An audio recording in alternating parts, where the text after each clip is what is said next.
Hey, what's up, guys? Eric here. Driveline World's okay steering wheel holder. Let me get this truck shut off. It's, man, it is bone cold. Bone cold. I'm waiting for a dock. So, where's my other phone? I need to keep that handy just in case they call to give me a dock. Today I'm going to talk about, or tonight, it's in the middle of the night for me. It's like midnight. But I want to talk about the epic $4,500 that Jenna and I got paid. This has been like 4 years ago. I think I talked about it in a video years ago, but this came up when I was talking to some drivers the other night. So I want to tell you guys about it because I got a lot of new subscribers. By the way, like 60% of the people who watch videos on my channel are not subscribed. If you're not subscribed, subscribe. I do several videos a week just kind of talking about this and that and trucking and being out here on the road, OTR, all that good stuff. Also, for my subscribers, I have a huge favor to ask for you guys. Not too long, like 2 or 3 videos ago, I could not remember the name of Gary, who I was with a couple other drivers at the Millennium Building in Springfield. His channel is Roadshow Trucker. I'm going to link to him. I haven't done this in a long time. I don't make it a habit these days. But I want to ask you guys, if you want to pause before the intro rolls, I'm going to put it in the description and in the comments down below. If you guys could go smash this video and give him some encouragement. Subscribe if you like. He's in PSD. Really cool dude, man. I loved his car, as I said. He did a video talking about me liking his car. He's got a brand new channel, and man, just a really cool dude. And he's had, he had some health issues when he was in PSD a few months ago. And he's back trying to, he's figuring out the back maneuvers, trying to get his grips again. And just any encouragement you guys can provide in the comment section, any kind, like his video, subscribe to him if you want. Again, I'll put it in the comments and in the description. So if you want to pause or do it after the video, whatever you can. We used to go slam new channels from this channel, and it was awesome. And I just stopped doing it because so many channels just kind of fade away really quick. But Gary's a good dude, and I just wanted to help him out because I forgot it. I can't believe I forgot his name. That Gary's the name of my fleet manager. Maybe that's why. But I was trying to remember everybody's name that I met, and that's why I forgot it. So anyway, we're going to talk about this money thing here shortly. Be right back.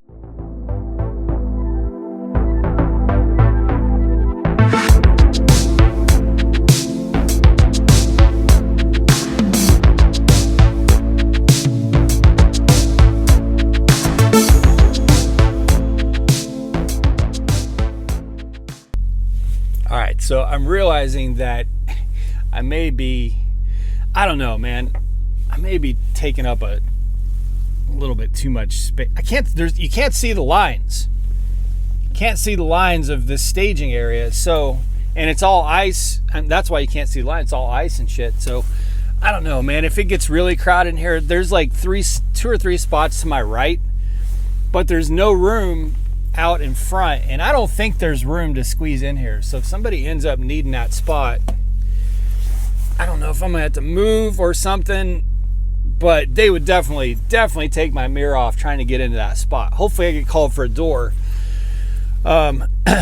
before someone needs this spot, because that's not really a spot. It's got too much snow on the other side. Anyway, guys, I don't mind backing into tight spots.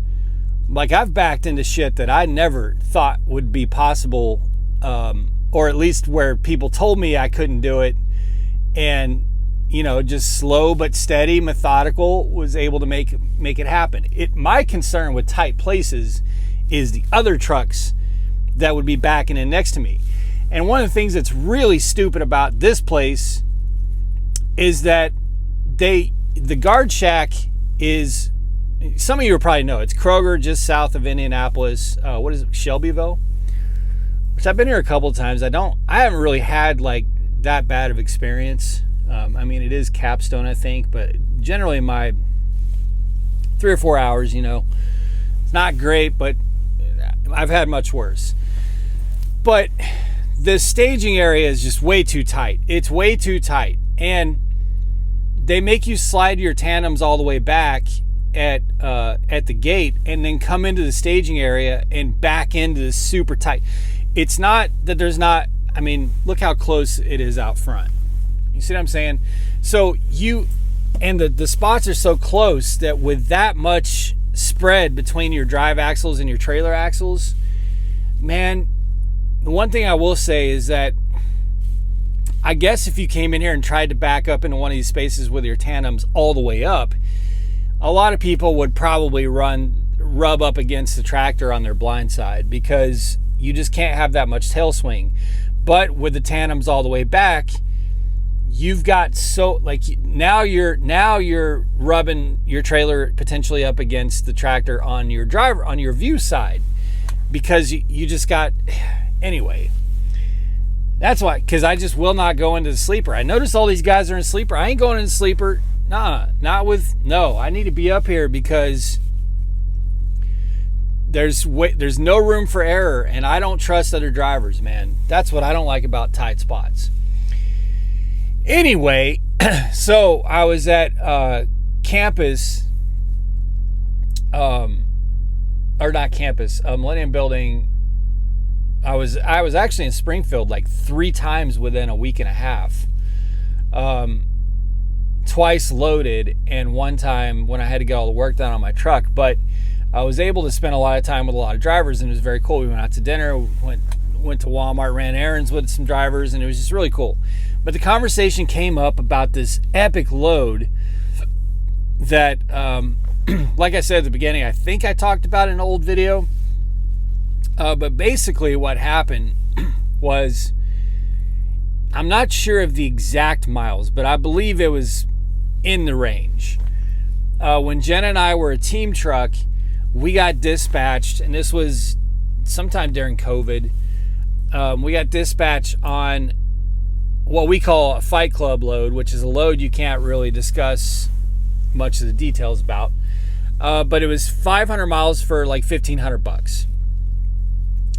Roughly 500 miles for $1,500. And so not crazy good pay, but pretty good pay. And these loads are really light. They're like under 10,000 pounds. You have to run it really fast. You can't stop. It's basically just go straight there. So for an overnight team truck, $1,500, within the course of 9 hours is great. So we go up there, we get checked in. We're sitting there waiting on a load. They come out that night and they tell us that the load is canceled. Super bummed, especially because this is in the middle of like nowhere. It's not close to any other shippers or receivers. Like we had gotten very fortunate that we had dropped off. Where did we drop off? We dropped off not far from there. I can't remember, man. It was like, I want to say maybe we dropped off at Chobani in New York. I think that's where we dropped off. I'm not sure. Anyway, somewhere up there. But it wasn't close to a whole lot of stuff, so super bummed. Well, I pulled up Load Choice, which at the time was being really piloted and tested and really kind of rolled out in a much more almost sort of mainstream thing. Now it's very rare. I know a lot of you guys ask about Load Choice. Look, I'm just telling you, I think Prime would just rather it not. It should, like, the odds of you getting on Load Choice are pretty slim, next to none. I'll just tell you that. It's something that, a lot of drivers, when drivers leave that have it, that position gets phased out and they don't refill it. So, but anyway, back then they were really so we had Load Choice, which lets you pick one of 6 loads. And if you don't pick one of those 6 loads, then you wait for dispatch like normal. So I pull up Load Choice, and that same load for the next day is on there.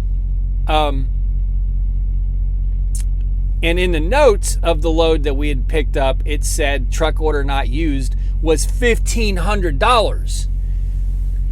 That's okay. For those of you who don't drive for Prime, maybe you see truck order not used, in that range. At Prime, we don't. Like, truck order not used is usually like $250, $300 maybe. Sometimes less, sometimes a little bit more, but it ain't $1,500. So I'm like, damn, $1,500, and that's well worth having to sit here until the next night to pick up the exact same load. So we didn't have to go anywhere. We already had a clean trailer. We already had a fueled trailer. So we just had to wait for the next night, which would make that 500 miles end up being 3,000 by the next night. So we went into town. I think we ate Mexican food. We went to Bass Pro Shop. We just kind of just took the day off and chilled and we weren't stressed about it because we'd gotten $1,500 the night before for nothing. And then that day we had the $1,500 load booked. So that night rolls around. We're sitting there waiting on the load. And if you guessed that it canceled, you guessed correctly. It canceled that night. Another $1,500.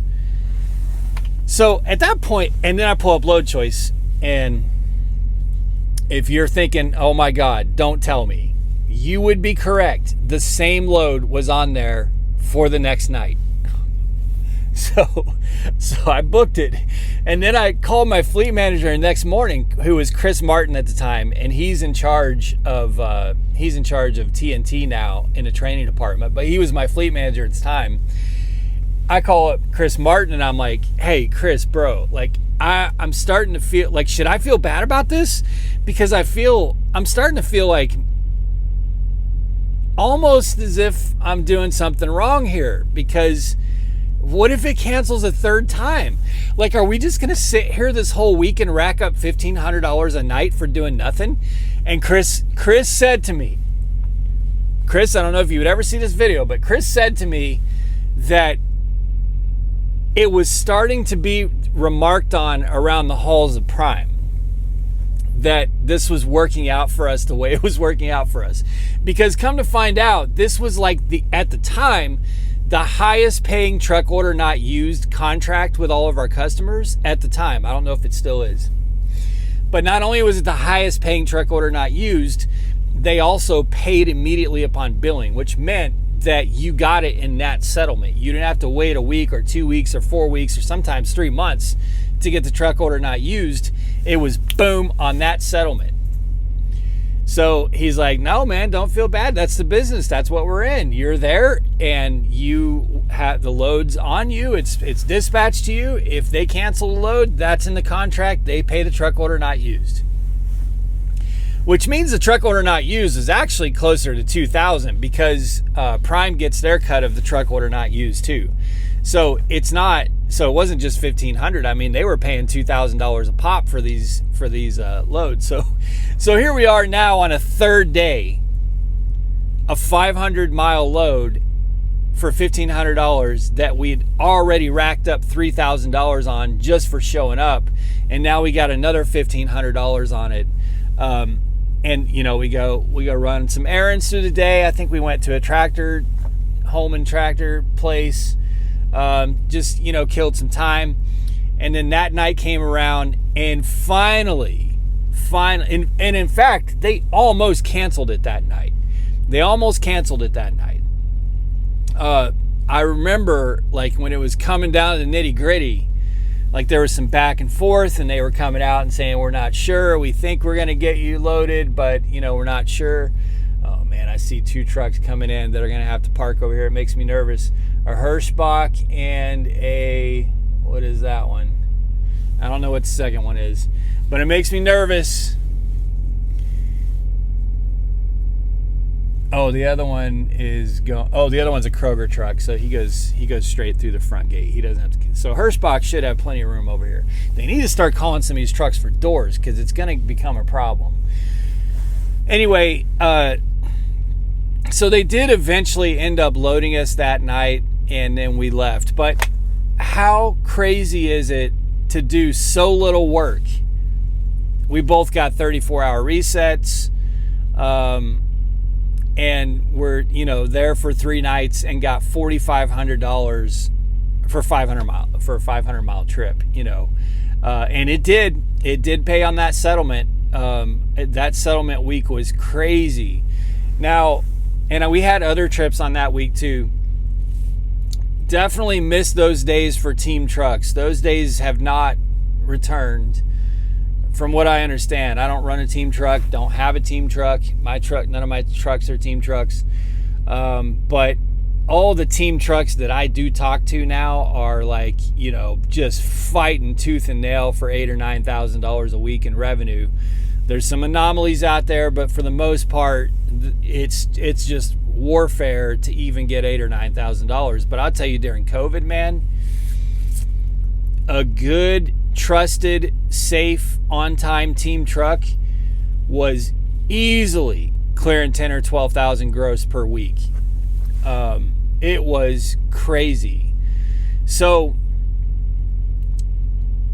it wasn't really wild to us to generate $4,500 in gross revenue to the truck over that 3-day period, because that's kind of what was happening during COVID times anyway. It was just wild to us that it took so little work. Like, we were just going out shopping and eating and sleep and watching movies for 3 days, and all for a 500-mile trip that ended up paying us $4,500. So, and I've had a couple similar instances, but not one that good, where, usually things are just working against you and it's just a constant fight. But every once in a while, you kind of get into this weird groove where you're like, wow, that really worked out. Or sometimes you get to pick up a load where you drop off, and that's amazing. That's always amazing, because you don't have to go to washouts. You don't have to go, fuel a reefer or do any of that stuff. You just pick up a loaded trailer and get out of there. So you're already boom, boom. Like, I don't think that we talk about the value of that kind of thing too often. It is a significant advantage when a truck gets dispatched like that versus somebody who may have to deadhead 100 miles to go somewhere or something like that, where you've got to go out of route for washouts, or just the way the ball bounces, man. There's not really anything you can do to try and set yourself up for any of that. It's just the way the ball bounces. It's all a roll of the dice, and sometimes you get set up for it, and sometimes you don't. That's trucking, right? So anyway, I figured I'd share that with you guys. I told the guys around the table, man, I'm going to do another video about that, because everybody was like, no shit, no way. So yeah, that did happen. All right, guys. Man, I really wish I could get a call for a door. There's been 7 OTR trucks leave.